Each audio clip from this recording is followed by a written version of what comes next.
কম বিশ্বাস করছিলাম। তুমি তখন রুমে কি বললা যে আমরা তো কোনোদিন বিয়ের আগে এসব করিনি, বিয়ের আগে করনি, অথচ বিয়ের পরে তুমি তোমার স্বামীর অধিকার অন্য একজন পরপুরুষকে দিচ্ছ। অথচ দেখো আমি কত বলদ, আমার বউকে দিনের পর দিন বিশ্বাস করে গেছি। আমার বউ আমাকে যখন সন্ধ্যা হয়ে গেল, এই দাঁড়ান, কি ব্যাপার? কি আপনি বলেন এই কনে হুটহাট করে ঢুকে পড়লেন কেন? হ্যাঁ তাই তো, আপনি হুট করে ঢুকে গেলেন একটা অপরিচিত মানুষের বাসায়। কে?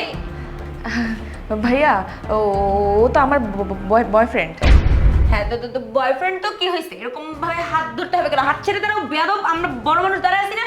আরে কি আশ্চর্য, ওর বয়ফ্রেন্ডের হাত ও ধরছে, এত সিনক্রেট কেন করছো তুমি? তো তুমিও তো আমার হাজবেন্ড, আমি কি তোমার হাত ধরছি নাকি? না মানে আসলে আপু তোমাকে বলতে আসলে ভাইয়া ওর হচ্ছে কি আমার সাথে ওর একটা ইম্পর্টেন্ট কথা ছিল, তো এই জন্য ওকে আসতে বলছি। ও আচ্ছা ঠিক আছে। আবার ঠিক আছে মানে কি? হ্যাঁ মানে তুমি আমার কাছে বলতাম আমিও কি ইম্পর্টেন্ট, মানে আমিও কি ইম্পর্টেন্ট কথা কিভাবে বলতাম? মানে আমি তোমাকে বলতাম, পারমিশন দিতাম, তারপর তুমি ওকে আনতে। মানে আমি বুঝলাম না তুমি এইভাবে কেন কথা বলতেছো। ওর বয়ফ্রেন্ড কেউ আনছে, ওর বয়ফ্রেন্ডের হাত ও ধরবে, মানে তুমি জান, তুমি বুঝতেছো না? এখন তো দিনকাল ভালো না, এটা বয়ফ্রেন্ড না অন্য কেউ কিভাবে বুঝবো?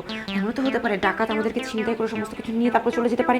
এই জন্য আমি বলতেছি, শোনো তুমি চুপ করে দাঁড়ায় থাকো, সেফটি ফার্স্ট। ওর কথা কিছু মনে করো না তো।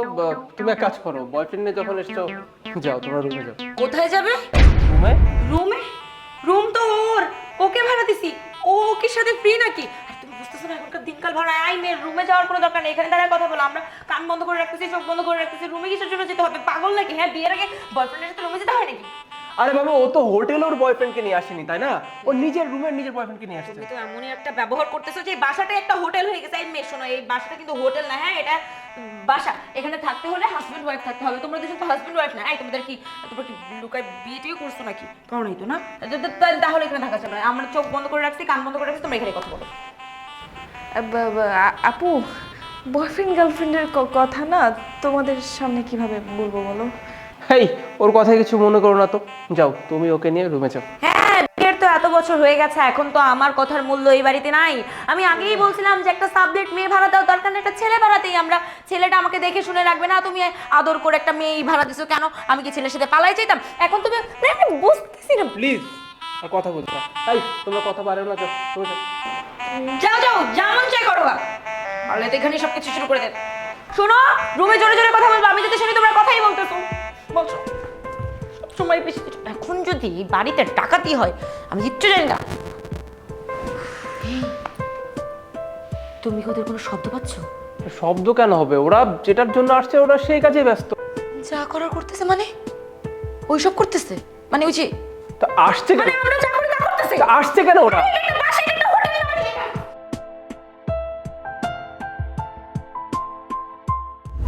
ওহ থ্যাঙ্কস গড, তুমি যদি আজকে না থাকতে তাহলে তো আমি ওখানে ফেসেই যেতাম।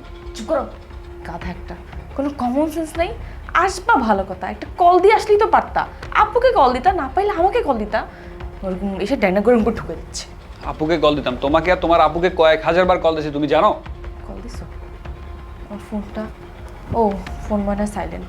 যাই হোক, কল দিছো ভালো কথা। আসছো এসে দেখবা তো এনভায়রনমেন্ট কি। আপুর হাজবেন্ড আছে বাসায়, তুমি এসেই সোজা ঢুকে যাচ্ছ।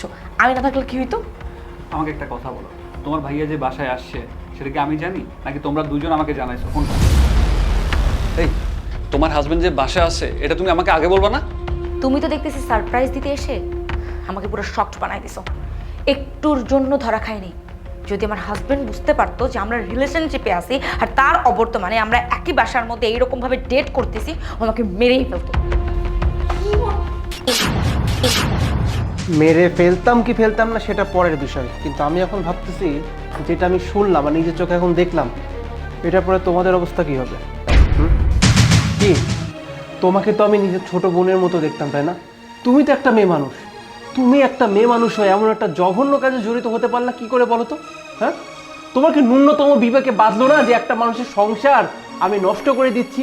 তুমি নিজের চোখে দেখতেছো এই মানুষটা একটা অন্যায় করতেছে, আমাকে ঠকাচ্ছে, তুমি নিজে একটা মেয়ে হয়ে সেই অন্যায়কে পোস্ট করে দিচ্ছ। হ্যাঁ, কি করে পারলা তুমি?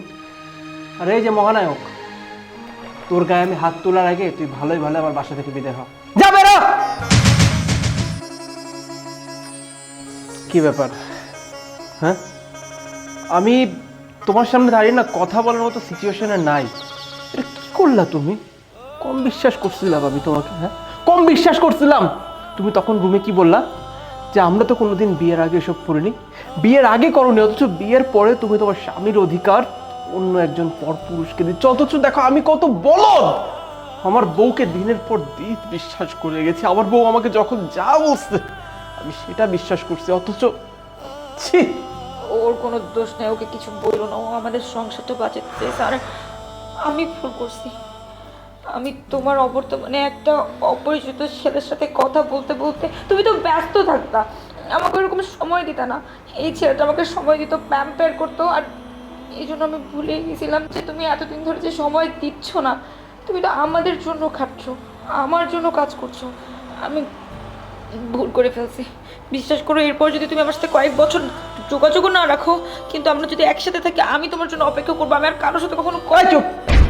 কি কোন মুখ নিয়ে তুমি এই কথাগুলো আমাকে বলতেছো বলো তো? হ্যাঁ মানে তোমার কি বিবেকে বাঁচতেছে না? আর কি বলবো, এইসব এইসব ছেলেদের জন্য আমরা মানে কি বলবো, সংসারটা একটা সংসার কি এত সহজ? হ্যাঁ কেন করলা তুমি এই যে বিশ্বাসটা ভাঙলা?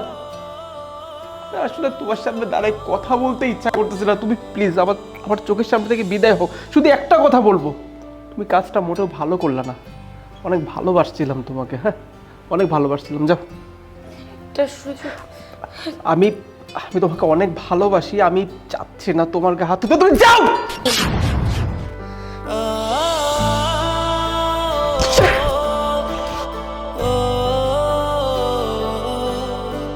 আরে যে তুই তুই হচ্ছে যত নষ্টের গোড়া। তুই এই মুহূর্তে আমার বাসা থেকে বের হয়। হারামজাদি পায় হোক।